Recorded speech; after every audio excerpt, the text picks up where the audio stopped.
The court records, the murder, which took place right here on this street behind me, stemmed from a date that turned into a robbery. The victim's family hopes both the 19-year-old woman who's accused of arranging the crime and her 18-year-old boyfriend who allegedly committed the shooting are held accountable for that senseless killing. In our hyper-connected world, we swipe, match, and message our way through relationships. But what happens when the person on the other side of that screen isn't who they claim to be? What happens when a simple Instagram DM becomes a death warrant? This is a story about digital deception that turned deadly. A story where social media wasn't just the meeting place. It was the murder weapon itself. Before we dive into this disturbing case of online manipulation, please remember to like, comment, and subscribe if these discussions help you stay aware and safe in our digital age. Indianapolis, January 2025. In an era where we document everything online, where our digital footprints tell our stories, one man's final digital traces would reveal a calculated betrayal orchestrated entirely through Instagram. 26-year-old Jarrell Pryor thought he was living in the modern dating world, exchanging messages, planning meetups, building connections through screens. He had no idea he'd become a victim of what investigators would later call a digital ambush, a new breed of crime where social media profiles become masks for predators. Jarrell was like millions of young parents navigating single life in the social media age. His Facebook feed showcased his pride and joy. His 2-year-old daughter, affectionately called Honey. Every post, every photo, every status update painted the picture of a devoted father who worked hard at Carrier Corporation and lived for his little girl. His online presence showed a man full of life. Dance videos, family photos, work updates. He was active, engaged, real. In a world of carefully curated personas, Jarrell's authenticity shone through.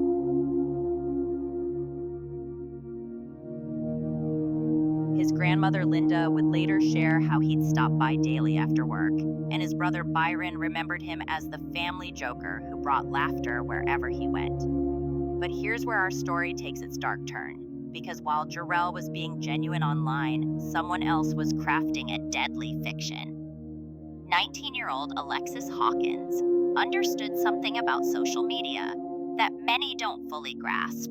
It's the perfect tool for deception. Behind the filters, the carefully chosen photos, the crafted messages, you can be anyone you want to be. According to court documents and investigative reports, Alexis wasn't new to this game. Digital evidence would later reveal she had allegedly boasted about scamming multiple men before. She understood the psychology of online attraction, how to present herself, what to say, how to make someone feel special through a screen. But Alexis wasn't operating alone in this digital darkness. While Jarrell was exchanging what he believed were flirty messages with a potential romantic interest, Alexis was simultaneously messaging someone else, 18-year-old Brian Winston Jr., her actual boyfriend. The investigation would uncover a chilling parallel conversation. As Jarrell typed, "When you free," believing he was setting up a date, Alexis was allegedly messaging Brian about making a play. Street terminology for executing a scheme. This is what makes this case particularly disturbing. The simultaneous deception. Two conversations happening in real time. One built on false attraction, the other plotting violence. Let's examine how this online trap was set, piece by digital piece. The Instagram messages between Jarrell and Alexis appeared normal. The kind of casual conversation that happens millions of times daily across social media platforms. Jarrell, a young single father, saw an opportunity for connection. After long shifts at work, after tucking his daughter in at grandmother's house, he was reaching out for adult companionship. January 24th, 2025. Jarrell sends what would become one of his final text messages to family. "Be home soon." Then he opens Instagram, confirms the meetup with Alexis. He tells his mother he's working overtime, a small deception of his own, not wanting to discuss his dating life. What Jarrell couldn't see was the other screen, the other conversation. Investigators would later discover that Alexis and Brian were allegedly coordinating timing, location. People are in custody today discussing for a their plan January in homicide. digital 19-year-old whispers, Alexis while Jarrell Hawkins and prepared for what he 18-year-old thought Brian was fate. Winston Jr. facing multiple charges, including murder and attempted robbery. Police found 26-year-old Jarrell Pryor with a gunshot wound. He later died at the hospital. Hawkins was found and arrested 1 month later along Pixel Drive. Winston Jr. was arrested in April in Austin, Texas. Austin police are sending him back to Indianapolis. Around 12:15 a.m. on January 25th, surveillance footage captured Jarrell and Alexis together outside a liquor store near 49th Street and Primrose Avenue. This would be one of the last images of Jarrell alive, sitting in his car with someone he'd met through a screen, someone he thought he knew. At approximately 1:15 a.m., the digital deception became deadly reality. According to police reports, Brian Winston Jr. appeared at the scene and opened fire on Jarrell. Multiple shots, no warning, no chance for defense. The woman who had lured Jarrell there, Alexis, remained unharmed. As investigators would note, this seemed intentional, surgical even. The target was always Jarrell. The Instagram profile, the messages, the feigned interest, all of it was allegedly bait. Here's what makes modern investigations different from those of previous decades. Criminals leave digital fingerprints everywhere.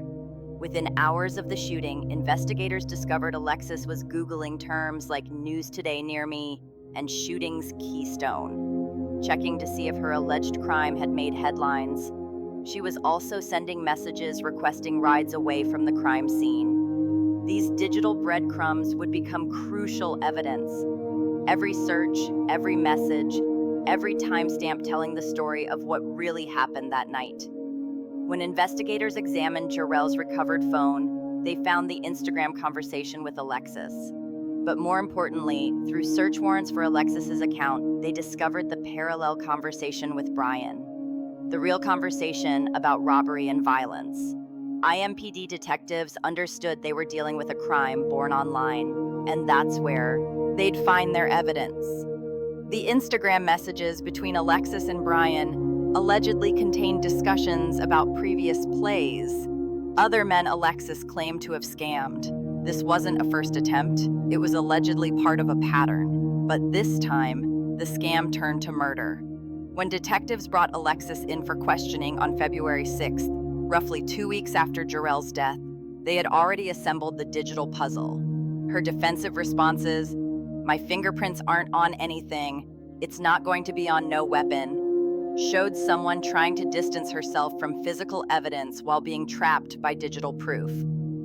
After Alexis's arrest on February 26th, authorities faced another challenge, finding Brian Winston Jr., who had fled Indianapolis. But in our connected world, hiding is harder than ever. Digital traces and tips led investigators over 1,000 miles away to Austin, Texas. On April 2nd, 2025, Brian was apprehended. The digital web that had trapped Jarrell had also ultimately ensnared his alleged attackers. Behind every online crime are real people, real families, real pain. Jarrell's mother, Tamisha, described the ongoing heartbreak. "Never done this. They took my heart. That was my baby." His stepfather, Travis, emphasized a crucial point.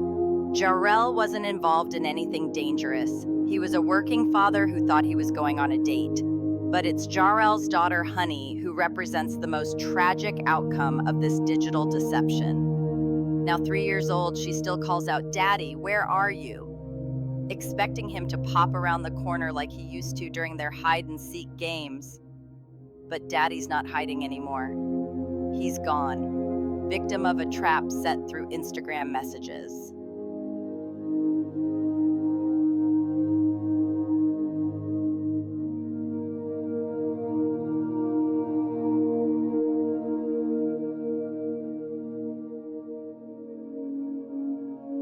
Both Alexis Hawkins and Brian Winston Jr. now face murder charges, conspiracy to commit robbery, and attempted robbery. The prosecution's case rests heavily on digital evidence. Those Instagram messages, search histories, and timestamps that tell the story of premeditated violence. As of this recording, both suspects are being held without bond, awaiting trial. They're presumed innocent until proven guilty, but the digital evidence presents a compelling narrative of deception and murder. This case forces us to confront uncomfortable truths about online dating and social media connections. First, verification is nearly impossible. We can video chat, exchange photos, have long conversations, but we can never truly know who's on the other side of that screen or what their intentions are. Second, predators have evolved with technology. They understand how to exploit our need for connection, how to use social media's tools of attraction as weapons. Third, the same technology that connects us can destroy us. Jarrell's story is a stark reminder that our digital world, for all its benefits, has created new avenues for old evils. While we can't eliminate all risks, we can be smarter about online interaction and meet in public places during daylight hours for first meetings. Tell someone where you're going and who you're meeting. Verify identity through multiple platforms. Trust your instincts if something feels wrong. Never go to isolated locations with someone you've only met online. These aren't guarantees of safety, but they're layers of protection in an increasingly dangerous digital landscape. Jarrell Pryor's story isn't just about one tragic night in Indianapolis. It's about how social media has fundamentally changed the way we connect and the way predators hunt. Every day, millions of people safely meet through online platforms. But Jarrell's case reminds us that behind any profile picture, behind any message, could be someone with deadly intentions. As this case moves through the justice system, we're left with haunting questions. How many other Alexis Hawkins are out there crafting false personas for criminal purposes? How many potential victims are exchanging messages right now with someone who means them harm? Jarrell Pryor went online looking for connection and found death instead. His story should serve as a warning beacon in our digital age that the person you're messaging might be wearing a digital mask and what's underneath could be deadly. Thank you for watching this episode examining online deception and murder. Please keep Jarrell's family, especially his daughter Honey, in your thoughts as they navigate this unimaginable loss. And remember, in our digital world, verification could be the difference between a date and a death trap. I'll see you in the next episode. Until then, stay safe online and trust, but verify, always verify.